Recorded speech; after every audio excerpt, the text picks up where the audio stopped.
semua selalu berada dalam keadaan sehat-sehat saja.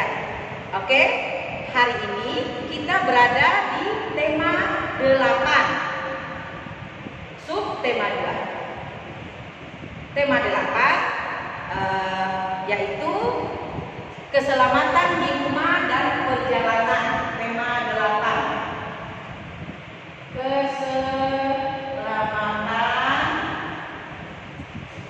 di rumah dan perjalanan.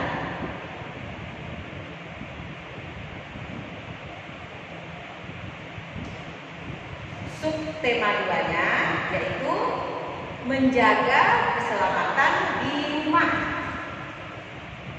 Subtema 2-nya menjaga keselamatan di rumah. Keselamatan di rumah.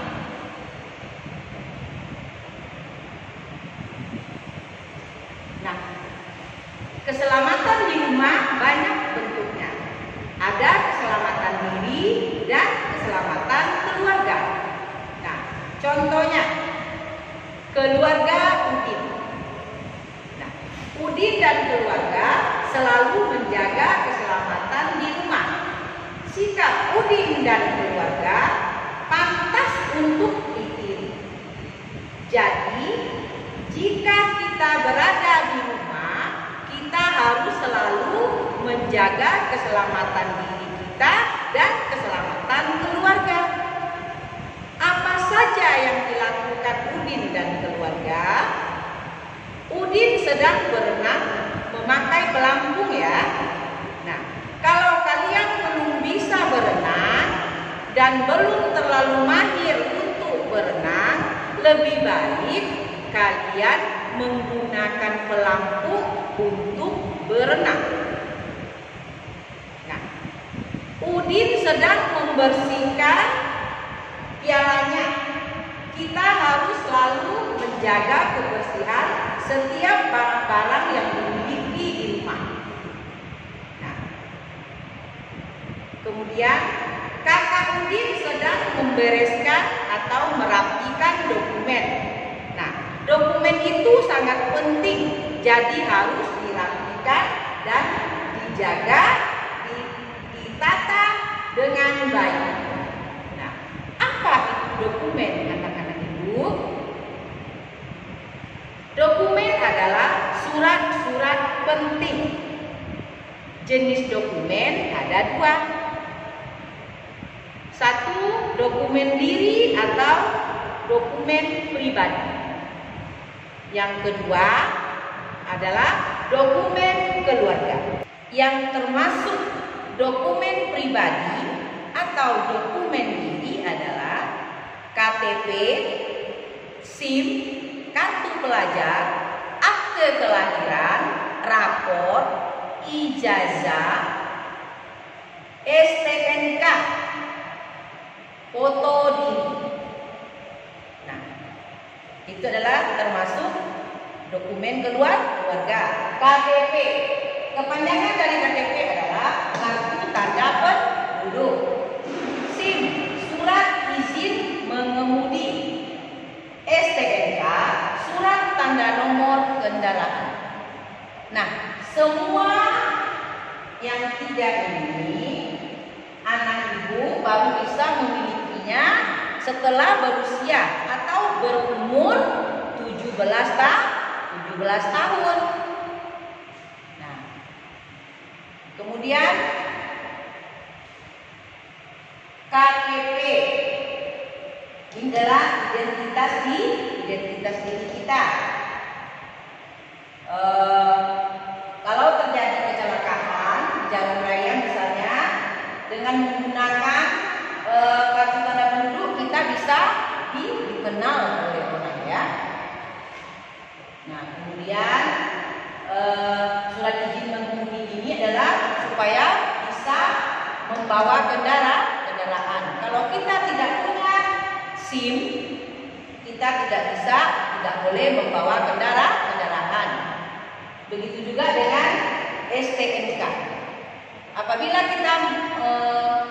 menaiki kendaraan, membawa kendaraan, kita harus yang menyetir ya, yang menyetir atau yang membawa mobil menyetir, yang membawa motor itu yang membawa motornya harus memiliki SIM ya, surat izin mengemudi, dan juga surat tanda nomor kendaraan, supaya nanti kalau ada razia di perjalanan kita aman karena kita sudah lengkap surat-suratnya.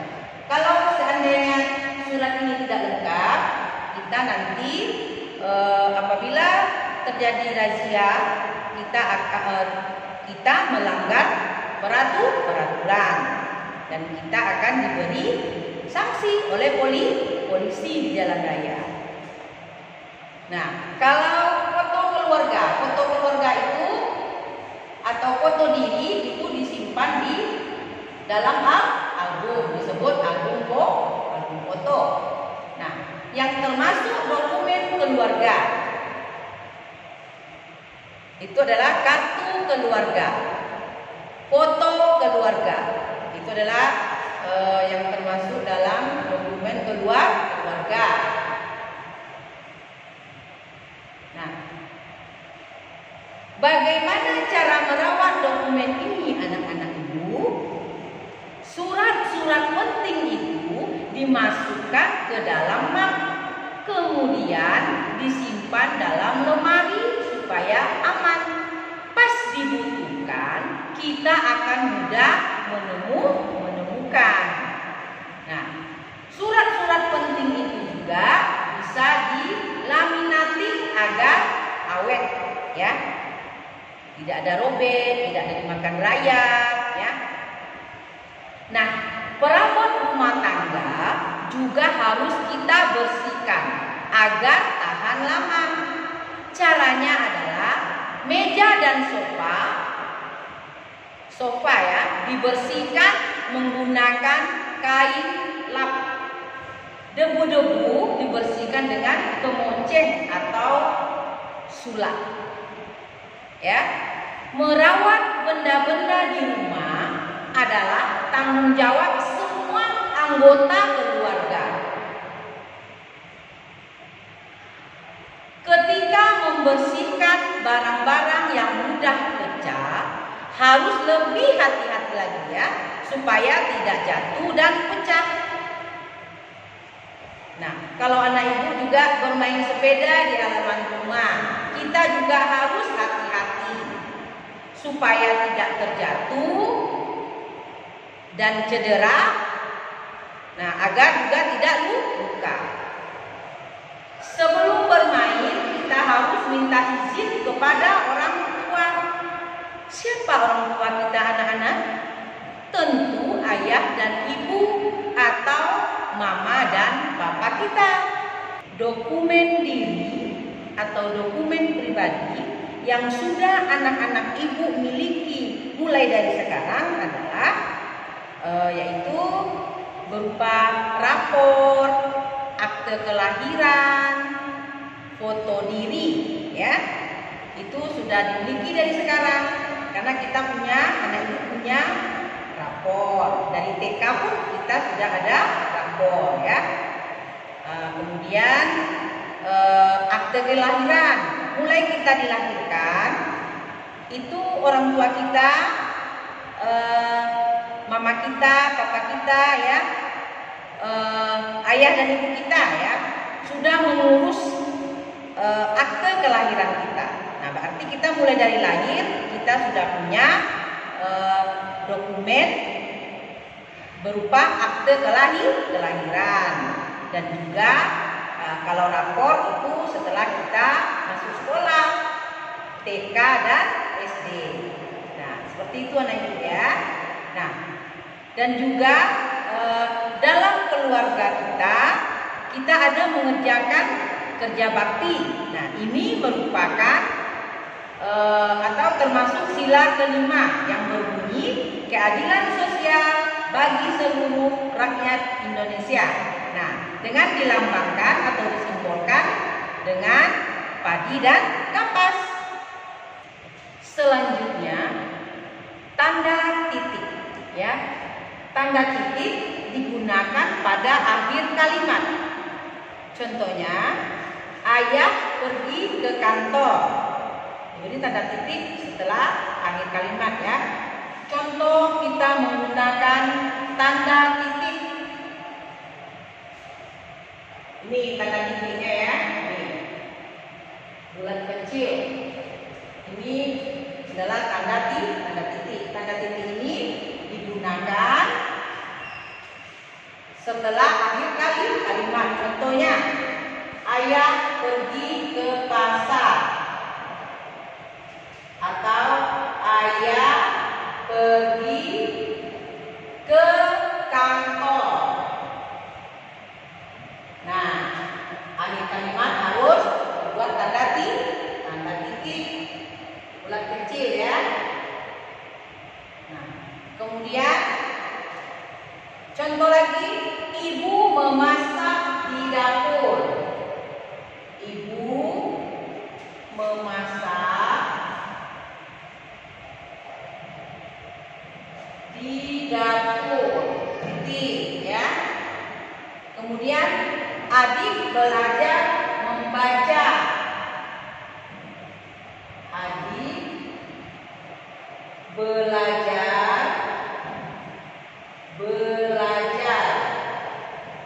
membaca. Tanda titik lagi. Berarti itu akhir kalimat. Nah, kemudian tanda titik digunakan untuk memisahkan angka yang memisahkan waktu. Contohnya, mereka selesai belajar pukul. Mereka selesai belajar pukul 11 ya. Nah, 11. Tulis angka 11 kemudian diberi titik 00. Mereka selesai belajar pukul 11 WIB. Nah, ini 11.00. Nah, ini yang memisahkan, yang dikatakan tadi memisahkan angka yang memisahkan waktu. Memisahkan angka yang memisahkan waktu. Seperti itu ya. Kemudian contoh lagi, saya menyiram tanaman pukul. Saya menyiram tanaman. Saya menyiram tanaman pukul 17. Nah, 17, angka 17 beri titik ya. 17.00. Apa ibu guru? Apa ayo? Apa namanya Bu? Waktu Indonesia Barat. Mereka selesai belajar pukul 11.00 waktu Indonesia Barat ya. Saya menyiram tanaman pukul 17 titik. Jangan lupa beri titiknya ya. 17 beri titik 00 WIB. Nah, itulah yang dikatakan tanda titik digunakan untuk memisahkan angka yang memisahkan waktu. Alat musik. Alat musik ritmis yaitu alat musik yang digunakan sebagai pengiring atau pelengkap suatu musik, karena alat ini tidak dapat menghasilkan nada seperti gendang, marakas, dan triangel. Jika kalian ingin memainkan alat musik ini di rumah dan kalian belum memilikinya, nah, alat musik ini dapat diganti dengan seperti gendang, dapat diganti dengan galon yang ada di rumah kita. Kemudian alat musik marakas dapat diganti dengan botol berisi pasir. Biasanya botol itu digunakan botol aqua yang ada tutup ya. Nah, dibuang dulu airnya, atau yang kosong, sudah tersedia yang kosong, kamu masukkan pasir ke dalamnya. Ya. Kemudian digoyang-goyang ya. Nah, alat musik ritmis triangle dapat diganti dengan sendok dan garpu. Nah, juga ada tersedia di rumah kita kan. Nah, kemudian alat musik ini bisa juga untuk mengiringi latihan menari. Nah, jika kalian ingin latihan menari di rumah, menggunakan alat musik ini boleh ya. Nah, sebelum kamu latihan menari, harus lantainya dibersihkan dulu supaya tidak licin. Dan benda-benda yang ada di sekitar kita yang mudah pecah, kalian singkirkan dulu supaya latihan menarinya aman ya, dan tidak terjadi kecelakaan pada saat latihan menari. Nah, agar juga tidak terjatuh, terpeleset pada saat latihan menari. Nah, sampai di sini dulu pembelajaran kita anak-anak. Selamat pagi semua. Mari kita sama-sama selalu menjaga kesehatan. Terima kasih.